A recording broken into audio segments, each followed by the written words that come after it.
Istorija yra ironiška, kad viešųjų pirkimų bendra suma taip pat sudaro 15% BVP, tai kas tokį kiekį sudaro šešėlinė ekonomika.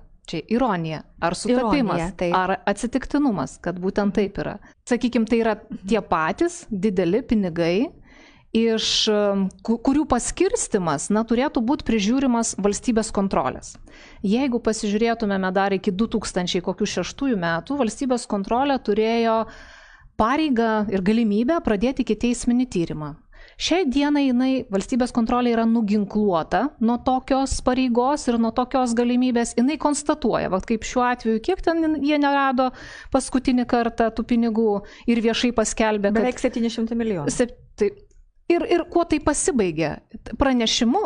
Kad jie yra, bet ne pagal paskirtį, kažkur kitur panaudoti. Ką tai reiškia? O ką tai reiškia? Ką tai reiškia, kai yra ne pagal paskirtį? Reiškia, kad kiekvienas iš mūsų, kas 6 euras buvo iš mūsų pavogtas, iš mūsų piniginės kiekvieno žmogaus, kas 6 euras. Tai reiškia, kad nepadidėjo pensijos, nepadidėjo atlyginimai mokytojams, nei gydytojams, nei policininkams. Tai reiškia, kad mes mažiau išleidome pramogoms, vaikams neskyrėme būreliams ir panašiai. Labai paprasti dalykai.